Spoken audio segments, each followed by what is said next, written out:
Em 1446 a.C., famílias inteiras matam um cordeiro, pintam as portas com sangue e esperam.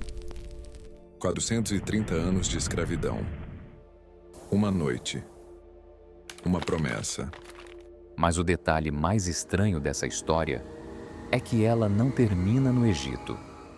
Durante 1500 anos, Israel repetiu um ritual sem saber exatamente o que estava ensaiando. Separados por 15 séculos, Egito, Templo e Jerusalém estão ligados pela mesma data. Isso não é coincidência. Isso é autoria. Êxodo 12. Israel está escravizado no Egito há 4 séculos. Então Deus dá uma instrução inesperada. Um cordeiro, sem defeito, macho, com 1 ano, separado no 10º dia, sacrificado no 14º, no final da tarde, no horário do sacrifício pascal.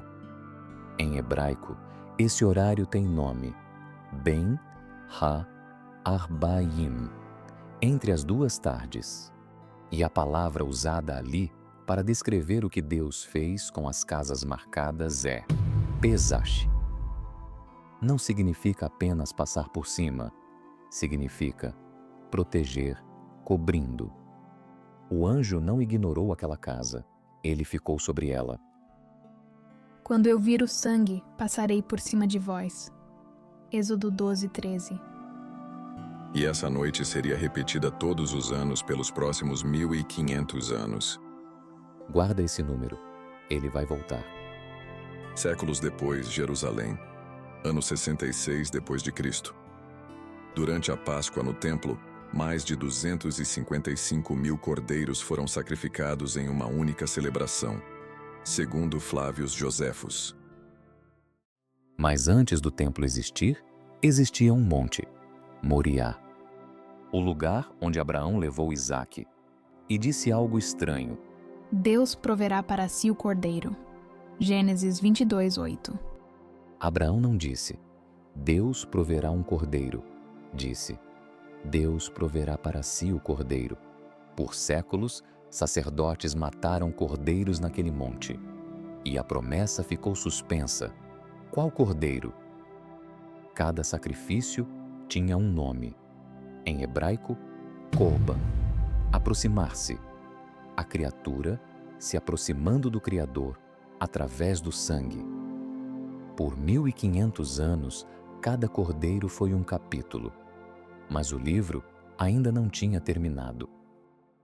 Ano 30 depois de Cristo. Jerusalém. Mais de 2 milhões de peregrinos. É Páscoa. Dia 10 de Nisan. Um homem entra na cidade montado num jumento, exatamente o dia em que o cordeiro pascal era separado. Dia 14 de Nisan. Final da tarde. No templo de Jerusalém, cordeiros estão sendo sacrificados.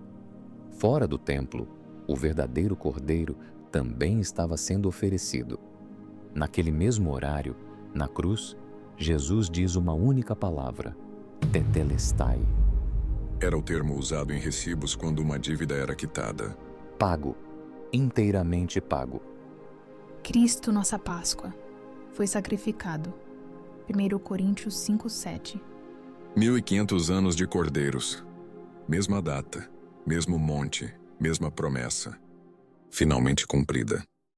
A lei dizia, o cordeiro não podia ter defeito. Pilatos declarou 3 vezes: não vejo crime nele. Na lei da Páscoa estava escrito, nenhum osso do cordeiro deve ser quebrado. Mesmo assim, os soldados vieram quebrar as pernas dos crucificados. Mas quando chegaram a Jesus, ele já havia morrido. E ainda havia outro sinal, o hisopo. No Êxodo, o hisopo aplica o sangue na porta. No Calvário, alguém ergue vinagre até Jesus num ramo de hisopo. Nenhum evangelho precisava mencionar o tipo de madeira daquele ramo, mas João mencionou. O mesmo instrumento, 1500 anos depois. Isso não é coincidência. Isso é autoria. É sábado, o grande sábado. Os discípulos estão escondidos. O corpo está no túmulo. Para quem estava ali, parecia o fim definitivo. Mesmo assim, o túmulo foi selado, guardado, protegido. Como se uma pedra pudesse impedir o que estava prestes a acontecer. Domingo, ainda escuro. Maria chega ao túmulo. A pedra estava removida. Dentro os panos dobrados. Não rasgados, não espalhados, dobrados. Em grego, anástasis. Não é simplesmente voltar à vida como estava. É se levantar de volta com uma vida de natureza completamente nova. Paulo chama Jesus de aparchê, as primícias. O primeiro fruto de uma colheita que ainda está por vir. A primeira de muitas vidas restauradas. E essa colheita começou muito antes. Em 1446 a.C., um cordeiro morreu no Egito. Por 1500 anos Israel repetiu o ritual, sem perceber que estava ensaiando uma execução pública. No dia 14 de Nisan, ano 30 depois de Cristo, o cordeiro definitivo disse: Tetelestai. E no terceiro dia, o túmulo estava vazio. A Páscoa do Egito libertou da escravidão. A Páscoa do Calvário libertou da morte. Mesma data, mesmo monte, mesmo símbolo. Um autor, uma história.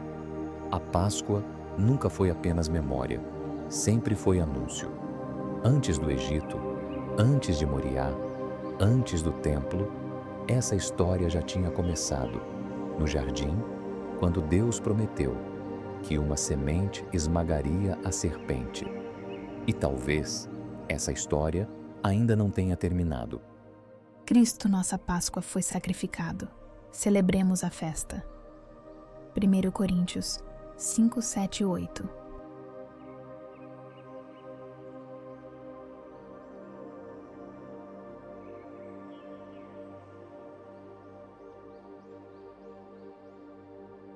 Se algum desses detalhes era novo para você, compartilha com alguém que nunca percebeu isso antes. E me diz aqui, qual deles mais te surpreendeu?